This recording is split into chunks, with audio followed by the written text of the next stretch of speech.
Is this on? Good.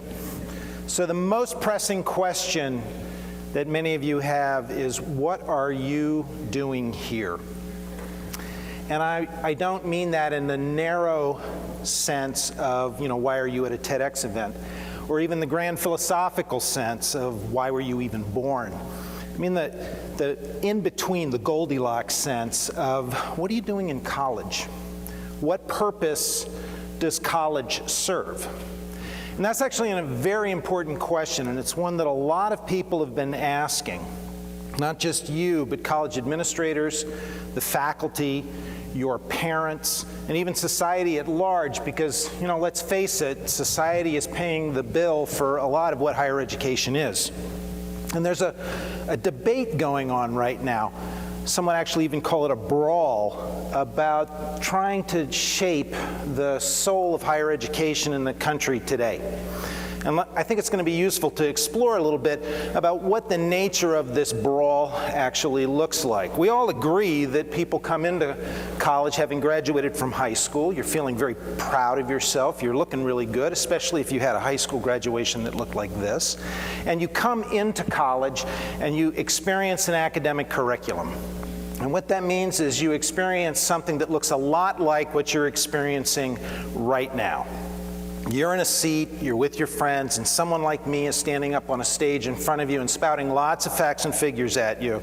And if you multiply that by 36, lots of different topics from literature to science, and you multiply it by 4 years, boom, you have a college education. That's the purest view, because what is supposed to result from that is that you become a better citizen. You become a person who is ready to be in the world as an adult, somehow through this magical exposure to all of these 36 different curricular venues.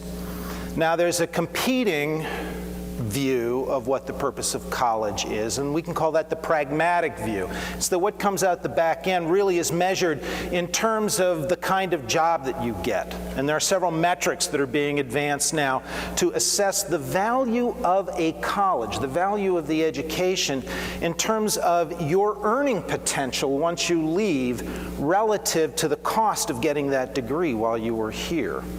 And we now start thinking about, well, how can we improve the college experience to make it more likely that you're going to get a job? So we start talking about experiential education, experiential learning, and what that mostly takes the form of, at least in most people's minds, is some kind of internship.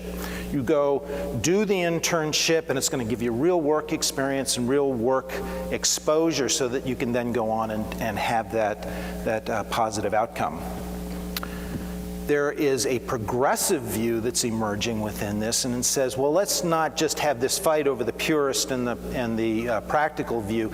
Let's now talk about a synergy between the experiential learning and the academic curriculum, that somehow they'll feed into each other and we'll all, hold hands, sing Kumbaya, and go happily into the future.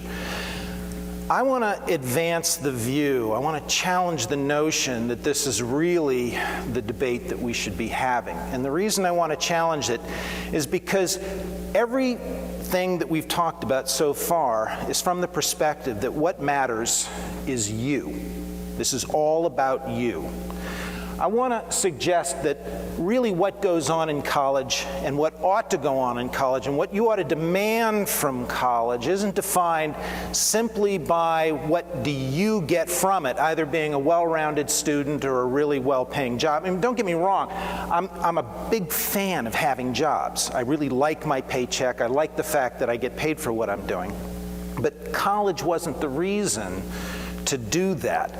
I want to advance the view that really your college experience, a college experience in the 21st century, has to be thought of as part of a larger, or in a bubble that's part of a larger reality. And that reality is largely defined for me by the unholy trinity of issues that we need to be dealing with: the issues of war, the issues of injustice, and the issues of environmental degradation. The United Nations currently counts something like 42 major armed conflicts going on in the world today. And just this year, which hasn't even ended yet, just this year, 50,000 people have died, 10 million people are refugees from those conflicts. the Bulletin of Atomic Scientists since 1947 have had an index of the closeness that we are as a civilization to annihilation called the doomsday clock.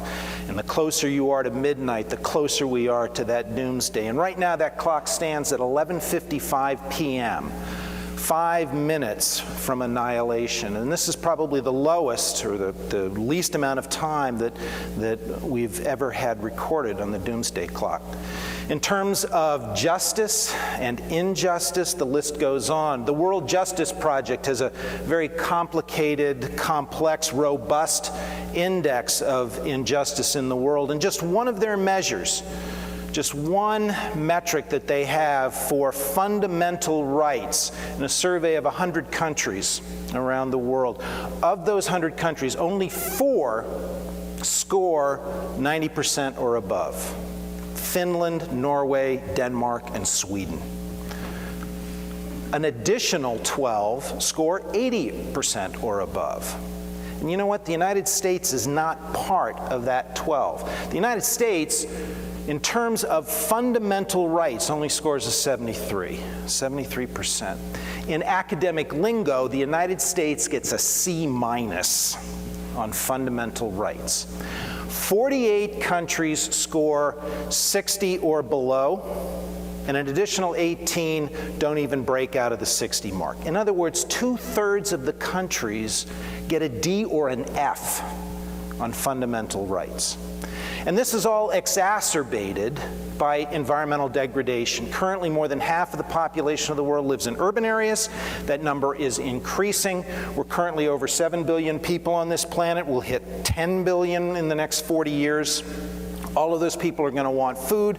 All of those people are going to want water. All of those people are going to want justice. They're going to want peace. They're going to want energy. And all of these things are going to be provided at the expense of the 10 million other species that we live with on the planet. That's the reality of what your college education is embedded within. All right, let's do a meta-analysis of what I just did. I just modeled for you what your education has largely been about. I've talked to you about the doom, the gloom, the facts, and the figures. I've been doing this kind of thing, teaching environmental studies, environmental science, for more than 30 years. And I can tell you that what I just did will have absolutely no effect on what you do when you walk out the doors here. That all I have done is fed you with information that disempowers you from thinking about anything else other than, well, what am I going to do to get a job? Or what kind of book am I going to read tomorrow? What's been missing from higher education, what is missing in the debate about whether it is about becoming a well-rounded citizen or about getting a good job, is the question of what do you do about this? How do you become someone who can bring about change? We've acted as if the liberal arts education is somehow divorced from actually doing anything with the information that you've been given in your 36 classes over a 4-year period. What's been missing is looking at those issues through the lens of the tools to become effective agents of change, effective agents of social change, making positive change in the world. Now, we can talk about leadership skills, we can talk about social change skills. They all pretty much come down to the same thing. They involve things like how do you work in a team effectively? There's a lot of conversation about collaboration and cheating and having to get individual credit. We don't talk so much about how do you work effectively with each other to do more than any one of you can do on your own. Creative ideation. I mean, let's face it, all the easy stuff has been done. All the easy stuff has been done. What's needed are new ideas. And new ideas don't just come out of the ether. They come through a very dedicated focus on how to craft new ideas in collaboration with others. You have to be able to talk to others. You have to be able to talk in their language. You have to reach out to them. You have to be able to network, not simply to find who's your next connection to a better paying job. But how do you network so that we build those collaborations in order to come up with those ideas? You have to know how to communicate persuasively, not in the traditional way that we usually do in the classroom, where you give the equivalent of a professional presentation. You have to know how to target what you're saying to the audience that you're saying it to. Whether you have 15 seconds in an elevator, whether you're trying to get funding, whether you're trying to get a reporter to pay attention to your solution to a pressing problem, or whatever. And even more importantly, you have to learn how to work with others to build consensus. We talk grandly about stakeholder analysis and working with stakeholders, but it's much more complicated than that. It involves learning how to listen. In our culture, in this environment, we've done a lot to convince you that you are great. Your ideas matter, and that's all true, but other people's ideas matter as well. We need to think more in education about how to learn to listen, and not just to listen to people like us, but to listen to people in other communities and other cultures. Cross-cultural communication, which largely involves empathetic listening to what other people need. Now, it is the case that this is not the first time this idea has been floated here on a campus like Middlebury. Middlebury is actually doing reasonably well, I believe, in starting to raise that bar. Many of you are familiar with MidCore, leadership training program that really tries to advance this concept of learning the skills in order to be effective agents of social change. Joining with that, the Middlebury Center for Social Entrepreneurship. I'm very happy to be able to be a part of building the next generation of this, the Middlebury School of the Environment. In the spirit of TED, talking about your big idea, this is my big idea. I've been working on the Middlebury School of the Environment for about 18 years now, having first pitched it in 1995. The idea that we want to fill you with facts and figures. I want you to know what the issues are, because if you don't know what the issues are, you won't know what to work on. I want you to have the information on the methodologies that we use to test ideas and improve ideas, but I want to do it in a framework where you then have the tools to do something with that information. The Middlebury School of the Environment is going to start this summer, opens its doors in, well, June 20th of this coming summer, 6-week program, credit-bearing program, and the curriculum is going to take a variety of perspectives. From an academic perspective, fundamentally, it's about welding together the cultural narrative. How did we get to where we are today? With the ecological narrative, what's the reality of the world? How does the world work? What opportunities does it provide, and what constraints does it impose? And looking from that cultural and ecological story, looking at what our options are for the future, so we can get to a future that's sustainable and resilient, or whatever term you want to apply to a better place than where we're heading right now. Coupled with this is the leadership training, so that it's not just a download of the information, as I was talking about, but it's also the tools necessary to become an effective agent for social change. But here's the deal. I mean, that's my big idea. Stepping from this, the reality is that, MidCore can only take 36 students a year. The Middlebury School of the Environment can only take, 20 to 30 students in this coming summer.